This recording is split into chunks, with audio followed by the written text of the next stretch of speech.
اردو مرثیے کا موجودہ منظرنامہ۔ تعارف: اردو مرثیے کا سرمایہ شاہرخی ہے، کربلائی، شخصی اور جدید۔ اس طرح موجودہ منظرنامہ بھی انہی دائروں پر محیط ہے اور ادب ایک آرٹ ہے۔ آرٹ میں تراش خراش لازمی ہے۔ وقت کے تقاضے فنکاروں کو آرٹ کی تراش خراش پر مجبور کرتے ہیں، یا یوں کہہ لیں کہ کسی روایت کو ہی احسن جان کر اس کی پیروی کرتے ہیں۔ مرثیہ ایک اسلوب کا نام ہے اور اس اسلوب میں کربلائی مرثیہ، شخصی مرثیہ اور جدید مرثیہ موضوعات کی بنیاد پر الگ الگ تین شاخیں ہیں۔ ان تینوں میں کسی کی ہیئت مخصوص نہیں، تمام ہیئتوں میں مرثیے لکھے جاتے ہیں۔ ہمارے ادب میں طنز و مزاح بھی ایک اسلوب ہے جو شعری یا نثری کسی بھی صنف میں اپنایا جاتا ہے۔ یہ اسلوب صنف یا ہیئت کا پابند نہیں۔ یہ وضاحت اس لیے یہاں کی گئی تاکہ اردو مرثیے کے موجودہ منظرنامے پر بحث کرتے ہوئے مرثیے کی تینوں شاخیں یا حصے ہمارے سامنے رہیں اور ان کی افہام و تفہیم میں ہمیں کوئی کنفیوژن نہ ہو۔ سبق کا مقصد: زندگی اور آرٹ میں تبدیلی اور ارتقاء فطری ہے۔ شعر و ادب بھی اس کا ایک جز ہے۔ اس کی افہام و تفہیم پر بحث لازمی ہے۔ اس سبق کا موضوع اجتماعی ہے، جس کی تین ذیلی شاخیں ہیں: کربلائی، شخصی اور جدید۔ ان تینوں اصناف مرثیہ پر شعراء طبع آزمائی کر رہے ہیں۔ کربلائی اور شخصی مرثیے کی روایت بہت طویل ہے، جس کے جدید مرثیے کی عمر لگ بھگ 100 سال پر محیط ہے۔ ان اصناف شاعری میں وقت بوقت تبدیلیاں آتی رہی ہیں۔ یہ سبق انہی تبدیلیوں کو جاننے کی ایک کوشش ہے۔ اردو مرثیے کے موجودہ منظرنامے کا مفہوم کیا ہے؟ موجودہ منظرنامے سے مراد آج کا زمانہ ہے، یعنی دور حاضر کی صورتحال۔ اردو مرثیے میں ابھی جو شعراء طبع آزمائی کر رہے ہیں وہ موضوع اور ہیئت میں روایت کے ہی پیروکار ہیں، یا انہوں نے کچھ جدت و اختراع سے کام لیا ہے۔ شاہرخی مرثیہ کی شاخیں ابھی کن صورتوں سے دوچار ہیں؟ زندگی ہو یا فن، تبدیلی اچانک رونما نہیں ہو جاتی۔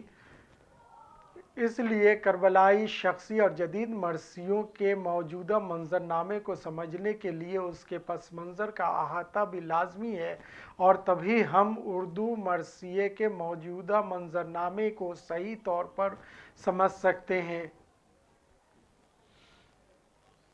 اردو مرثیے کا موجودہ منظرنامہ۔ اردو مرثیے کا موجودہ منظرنامہ شاہرخی رسائی، تنقید و تجزیہ سے ہی سمجھا جا سکتا ہے۔ دیگر صورتوں میں ابہام کا استعمال ہے۔ پہلا رخ کربلائی مرثیے کا ہے، دوسرا رخ شخصی مرثیے کا ہے اور تیسرا رخ جدید مرثیے کا ہے۔ یہ تینوں رسائی مرثیے کی الگ الگ شاخیں ہیں۔ ان کی شناخت موضوعاتی سطح پر کی جاتی ہے۔ کربلائی مرثیے کا تعلق سانحۂ کربلا سے ہے اور اس میدان کربلا میں ہوئے حادثے کے بیانیہ پہلو سے ہے۔ حسین اور حامیان حسین کی شجاعت و بہادری کے بیان سے ہے۔ ان کی شہادت پر آہ و بکا اور گریہ و ماتم سے ہے۔ شخصی مرثیے کا تعلق سانحۂ کربلا، اس سے وابستہ افراد سے الگ کسی عزیز اور سیاسی، سماجی یا مذہبی شخصیات سے ہے، ان کے کارناموں سے ہے۔ ان کی عدم موجودگی سے سماج کو ہونے والے خسارے سے ہے۔ اور جدید مرثیے کا تعلق سانحۂ کربلا کے مقصد سے ہے، ان کے علامتی پہلو سے ہے، جو اپنے زمانے میں پنپنے والی یزیدی طاقتوں سے نبرد آزمائی کی ہمت اور حوصلے عطا کرتا ہے۔ ان تینوں رخوں میں لفظ مرثیہ مشترک ہے۔ جواز یہ ہے کہ مرثیہ کسی شخصی یا اقدار کی وفات کے بعد ان کے اوصاف کے بیان کرنے کو کہتے ہیں، اور ان تینوں شاخوں میں یہ پہلو پوشیدہ ہے۔ کسی میں صرف واقعے کا بیان ہوتا ہے تو کسی میں واقعے کے مقاصد اجاگر کیے جاتے ہیں۔ اردو مرثیہ نگاری کی اس وضاحت کے بعد ہی ہم اس کے موجودہ منظرنامے کو بخوبی سمجھ سکتے ہیں۔ مرثیہ چاہے جس زمانے میں لکھا گیا ہو، اس کی صنفی پہچان زبانی اعتبار سے مناسب نہیں۔ مرثیے کے موضوعات اسے الگ الگ خانوں میں منقسم کرتے ہیں کہ کون کربلائی مرثیہ ہے، کون شخصی مرثیہ ہے اور کسے جدید مرثیہ کہا جائے گا۔ کربلائی مرثیے آج بھی لکھے جا رہے ہیں، لیکن آج انیس و دبیر نہیں ہے۔ اس کا موجودہ منظرنامہ سمجھنے کے لیے 20ویں صدی کی تیسری دہائی میں جانا ہوگا۔ یہ دور مرثیے کی روایت میں انقلاب کا دور ہے۔ اس دور میں روایتی ڈھانچے میں بڑی تبدیلیاں رونما ہوئیں۔ بہتوں نے روایت سے انحراف کرتے ہوئے جدید مرثیے کا الگ ایک نیا مزاج پیدا کیا، لیکن بیشتر ایسے فنکار تھے جنہوں نے روایت کو ہی اپنا سب کچھ سمجھ لیا۔ آج بھی روایتی طرز کے پیروکاروں کی کثیر تعداد ہے، لیکن ہاں اتنا کہا جا سکتا ہے کہ اس انقلابی دور نے روایتی اور کربلائی مرثیہ نگاروں کو بھی بہت حد تک متاثر کیا۔ ایسے مرثیہ نگاروں میں نسیم امروہوی، آل رضا، نجم آفندی، وحید اختر، مہدی نجمی، ساحر لکھنوی، امید فاضلی، آغا سکندر مہدی اور صبا اکبر آبادی وغیرہ کے نام لیے جا سکتے ہیں۔ یہاں تمام مرثیہ نگاروں کی فہرست جمع کرنے کے بجائے اس دور کی فنکاری کے رویے اور رجحانات پر نظر کرنا ضروری ہے۔ دیگر مرثیہ نگاروں میں فائق، فائز، ذاخر، مہذب لکھنوی اور قلق میرٹھی کا ذکر بھی ناگزیر ہوگا۔ ان شعراء نے مرثیے کی مشہور ہیئت مسدس کی پیروی کو آگے بڑھایا۔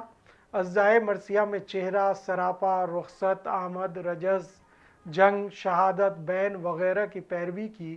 انہوں نے واقعے کے بیانیہ انداز کو عقیدت کے طور پر اختیار کیا۔ یہ ثواب آخرت کا ذریعہ ہے۔ اس کے تاثر میں بین و ماتم کو ترجیح دی۔ کوثر الہ آبادی کے بقول کوٹ ظاہر ہے کہ وہ مرثیہ خوانی کے لیے ایسے بند نہیں لے سکتے جن میں بیان شہادت بین و بکا کی بجائے مقصد شہادت بیان کیا گیا ہو، یا دونوں رویے موجود ہوں، کیونکہ سوزخوانی خالصتاً بین کے لیے ہوتی ہے، تفکر و تدبر کے لیے نہیں۔ انکوٹ یہ دور کربلائی اور جدید مرثیے میں کشاکش کا دور ہے، لہٰذا قدیم و جدید کے آمیزے سے فنکاروں نے روایت کی پیروی میں بھی وہ نادر نکتے پیش کیے جو خالص کربلائی دور میں نہیں دیکھے جا سکتے۔ واقعہ شہادت میں مقصد شہادت کو بھی ضم کر دیا۔ اقبال حسین کاظمی لکھتے ہیں، مرثیہ فاؤنڈیشن ہر سال ایام اعضاء میں مجالس مرثیہ کا اہتمام کرتا ہے، جس میں مختلف شعراء کرام اپنے اپنے مرثیے پڑھتے ہیں۔ ان مجالس میں تو تصنیف مراثی کی مجالس بھی شامل ہیں۔ اس دوران مجھے آئے دن ایسے قدامت پسند حضرات سے واسطہ پڑتا ہے جو ویسے تو مرثیے کے بڑے دلدادہ ہوتے ہیں، مگر مرثیہ گوئی کو خدایان سخن میر انیس و مرزا دبیر پر ختم تصور کرتے ہیں۔ جب میر و مرزا پر غزل ختم نہیں ہوئی تو مرثیے کو انیس و دبیر پر ختم قرار دینا کہاں کا انصاف ہے؟ مرثیہ رسا کے بغیر پھیکا اور بے مزہ ہوتا ہے۔ یہ تو مرثیے کی روح ہے، اسے صرف رونے رلانے کی چیز سمجھ کر صرف نظر کرنا مرثیہ گوئی کی ادبی ذمہ داری سے فرار ہے۔ انکوٹ بہرحال کربلائی مرثیہ نگاروں کا ہی سکہ جمع رہا۔ واقعے کے بیان اور بین و ماتم ہی مرثیے کی شان سمجھے جاتے رہے۔ جدید روش کی تمام تر دلیلوں اور تعویلوں کے باوجود روایت پسندی کو مرکزی حیثیت حاصل رہی۔ نیر مسعود جیسے باشعور ناقد و محقق بین ہی کے عنصر پر مصر تھے، لہٰذا آج بھی اسی مزاج و معیار کے مرثیے کہے جا رہے ہیں۔ عظیم امروہوی اور ناصر نقوی جیسے جدید مرثیہ نگاروں کے یہاں کبھی کربلائی مرثیے کے بیانیہ پہلو کی پیروی خوب ملتی ہے۔ نئے مرثیہ نگاروں نے زبان و بیان میں روزمرہ محاوروں کو اہمیت دینے کے بجائے نئی طرز روش کا اکتشاف کیا، روایت کے بیان میں بھی فکر و فلسفہ کو شامل کیا، کرداروں کی پیشکش کا انداز بدلا، مبالغہ کی جگہ حقیقت پسندی پر زور دیا۔ کربلائی مرثیے کی روایت میں جذبات نگاری، فطرت نگاری اور واقعہ نگاری میں کسی تبدیلی کو بہتر نہیں سمجھا۔ روایت اور جدت کے مابین جن فنکاروں نے کربلائی مرثیے کو آگے بڑھایا ان میں کوثر الہ آبادی، اسیر فیض آبادی، عارف امام، عبدالرؤف عروج، فضل فتح پوری، وحید الحسن ہاشمی، محسن اعظم گڑھی، سہیل بنارسی، قیصر بارہوی، صبا اکبر آبادی، شہرت بلگرامی، شاہد نقوی، ساحل لکھنوی، صفدر حسین، ظہور جارحوی، فرزند حسین زیدی فیض۔ ان تمام مرثیہ نگاروں نے کربلائی مرثیے کی روایت کے عناصر کی پیروی بھی اور بہت سے اجزاء سے انحراف بھی کیا۔ مثلاً رہواروں، تلوار اور گھوڑے کی مبالغہ آمیز تعریفیں معیوب سمجھی گئیں اور واقعے کے بیان میں حقیقی صورتحال کو سامنے رکھا۔ صفدر حسین کا ایک بند ملاحظہ کیجیے جو روایت اور جدید طرز بیان کی کڑی معلوم ہوتا ہے اور جس میں اس دور کے کربلائی مرثیے کی پیروی کرنے والوں کے خیالات اور فکر کی نمائندگی جھلکتی ہے۔ قابل غور تھی اسلام کی یہ صورتحال، قوم کی خیرہ سری وقت کی بگڑی ہوئی چال، دل شبیر میں آیا جو ہدایت کا خیال، اپنے خالق سے کیا جذبہ صادق سے سوال، تو ہو خوشنود تو اصلاح کی تدبیر کریں، خون سے دامن آفاق کی تطہیر کریں۔ ایسی ہی مثال باقر امانت خانی کی کربلائی مرثیہ نگاری میں دیکھیے۔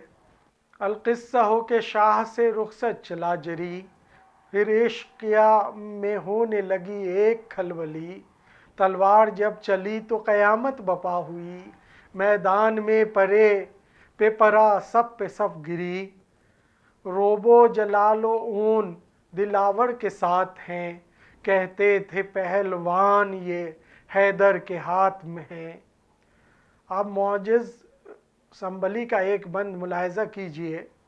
غرض کہ لے کے رضائے امام عرش مقام، سوار اسپ فلک پر ہوا زرِ غام، جب آئی دست زبردست میں فرس کی لجام، مچل کے ہو گیا بے چین رخش برق خرام، اٹھا کے سینے کو مثل اسد روا نہ ہوا، علم کے سایہ کو سمجھا کہ تازیاں نہ ہوا۔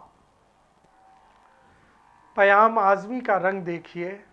اٹھے حسین عزم شہادت لیے ہوئے، ٹھوکر میں ہر غرور حکومت لیے ہوئے، نانا کی شان باپ کی سیرت لیے ہوئے، اسلام کا نوشتہ قسمت لیے ہوئے، بولے کہ حق پہ آنچ بھی آئے محال ہے، سینہ سے پر یہ فاتح اعظم کا لال ہے۔ اسلام میرے نانا کی عزت کا نام ہے، اسلام میرے باپ کی سیرت کا نام ہے، اسلام میری ماں کی بضاعت کا نام ہے، اسلام میرے بھائی کی دولت کا نام ہے، اسلام میرا دل میری جان میرا چین ہے، اسلام ہی کا اسم گرامی حسین ہے۔ مندرجہ بالا نمونہ ہائے مراثی میں کربلا کے واقعات کے بیان میں جدید فکر کا اثر صاف اور واضح دکھائی دیتا ہے۔ موجودہ شخصی مرثیے کا منظرنامہ خواجہ الطاف حسین حالی کی سوچ اور فکر کا زائدہ ہے۔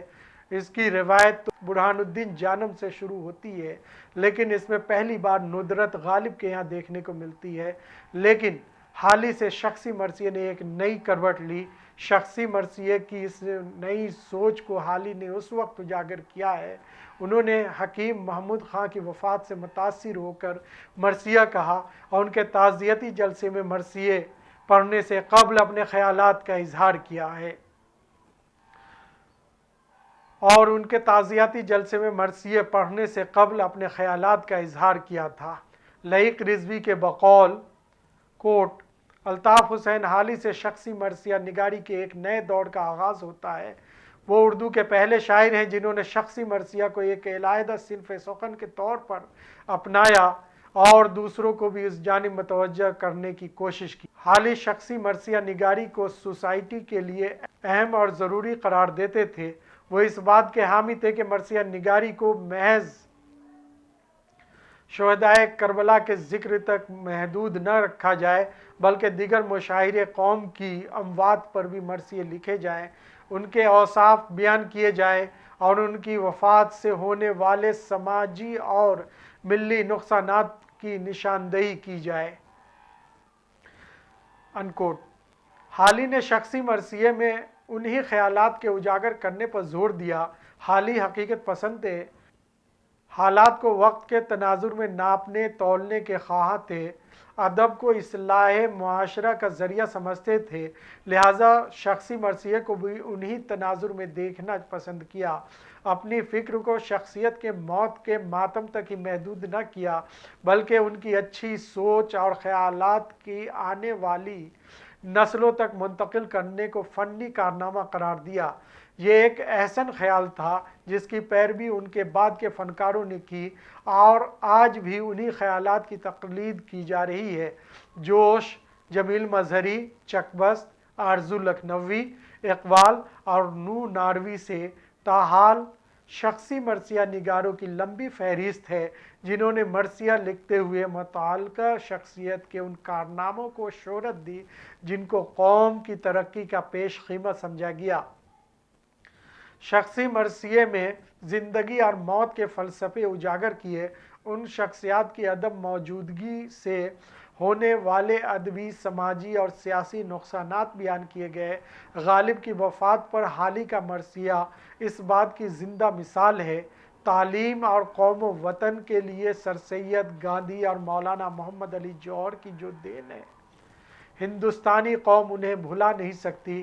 اس ضمن میں خود مولانا محمد علی جوہر کا سر سید کی موت پر لکھا مرثیہ، سرور جہاں آبادی کا محسن الملک پر لکھا مرثیہ، سرور جہاں آبادی اور اقبال کا داغ پر لکھا گیا مرثیہ، چکبست کا بال گنگا دھر تلک پر لکھا گیا مرثیہ، صفی لکھنوی کا حالی پر لکھا گیا مرثیہ، جوش کا محمد علی جوہر پر لکھا گیا مرثیہ، یہ سب ایسے شخصی مرثیے ہیں جو موجودہ شخصی مرثیہ نگاروں کے لیے مشعل راہ ہیں۔ موجودہ شخصی مرثیہ نگاری بھی روایتی حیتوں کی پابند ہے۔ مثنوی، غزل، قطع تاریخ، ترکیب بند اور ترجیح بند جیسی تمام حیتوں میں جاری ہے۔ یہاں تمام شخصی مرثیہ نگاروں کی فہرست سازی تو ممکن نہیں، البتہ 1960 کے بعد اور 1980 کے بعد جو شعراء کی دو نسلیں سامنے آئی ہیں ان کے چند نمونوں کو سامنے رکھ کر موجودہ شخصی مرثیہ نگاری کے منظر نامے کو سمجھا جا سکتا ہے۔ 1960 کے بعد کے شعراء کی شخصی مرثیہ نگاری کا ایک نمونہ حسن نعیم کے یہاں ملاحظہ کیجیے۔ انہوں نے صدر جمہوریہ ہند فخر الدین علی احمد کی وفات سے متاثر ہو کر یہ مرثیہ لکھا تھا۔ ایوان غالب میں تعزیتی نشست میں ادیبوں، سیاست دانوں اور شاعروں کے علاوہ کثیر تعداد میں لوگ شریک ماتم تھے۔ وہاں اس شخصی مرثیے کی بڑی پذیرائی ہوئی تھی۔ مرثیہ مثنوی کی حیث میں ہے، چند اشعار ملاحظہ کیجیے۔ وہ نیکیوں کا پیمبر شبیہ شفقت تھا، دیار ہند کی خوشبو سوائے ملت تھا، سخن میں طرز میں کچھ ایسی جاں نوازی تھی، وہ صدر تھا تو ہر ایک سر کی سرفرازی تھی، وفا کے لفظ کو توقیر دی سیاست میں، جنوں کا رنگ دکھایا قبائے رحلت میں، اب اس کی یاد سے روشن ہے شعر کا قالب، جہان فکر ہے ایوان میرزا غالب۔ شخصی مرثیے کے موجودہ منظرنامے کو اس مرثیے کے مزاج اور معنی سے سمجھا جا سکتا ہے۔